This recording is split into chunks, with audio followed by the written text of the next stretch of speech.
Opisyal namang inilunsad ng Korte Suprema ang Justice Zone sa Dagupan City na makatutulong para mapabilis ang paggamit ng hustisya ng ating mga kababayan. Yan ang ulat ni Luisa Erispe.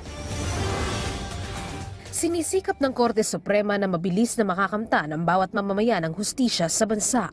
Katunayan, isa na namang Justice Zone ang binuksan ng Supreme Court sa Dagupan City sa Pangasinan, katuwang ang DOJ at DILG. Kauna-unahan ito sa Ilocos Region. Pabibilisin nito ang takbo ng mga nakabinbing kaso na pangkalikasan, kriminal at rehabilitasyon ng illegal drug offenders. Tututukan din ang mga nakahaing kaso sa korte para sa kababaihan at kabataan. Dagupan City presents us with an ideal site for our first Justice Zone in Region 1, considering its justice sector's reform programs on environmental protection, crime prevention, and the rehabilitation and reintegration of drug offenders, among others. But I have to confess that the programs that have made the most impact on me are the ones that have to do with the women and children.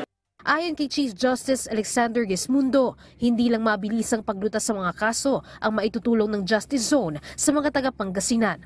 Higit sa lahat, matuturuan din ito ang mga local at regional courts sa tamang pagbibigay ng serbisyo sa publiko.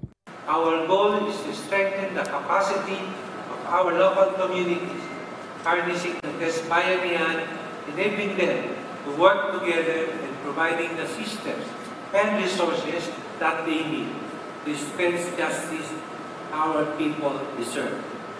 Kaagapay naman ng Supreme Court ang DOJ at DILG sa paglulunsad ng Justice Zone. Ayon sa DILG, malaki ang ibinaba ng crime rate sa Ilocos Region dahil sa mas pinalakas na police visibility at tutulong din ang mga pulis sa Justice Zone.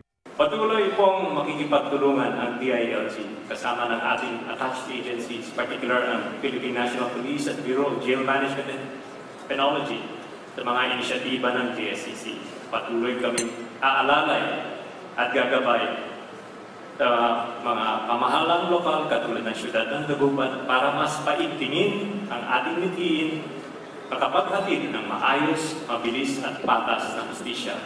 Sa DOJ naman, patuloy ang pagpapabilis ng proseso ng pagdinig sa mga reklamo para agad itong maisampa sa korte. Katunayan, simula Abril, posible nang maalis ang Rule 112 sa Rules of Court o pag-aalis ng preliminary investigation sa korte at ang DOJ na ang hahawak ng PI sa lahat ng kaso.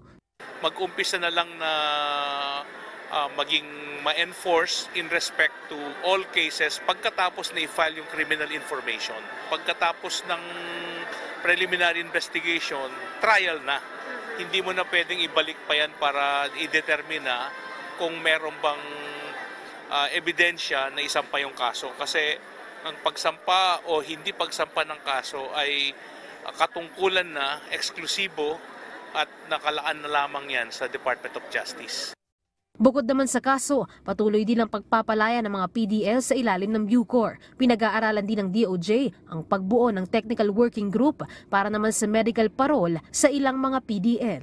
Luisa Erispe para sa Pambansang TV sa Bagong Pilipinas.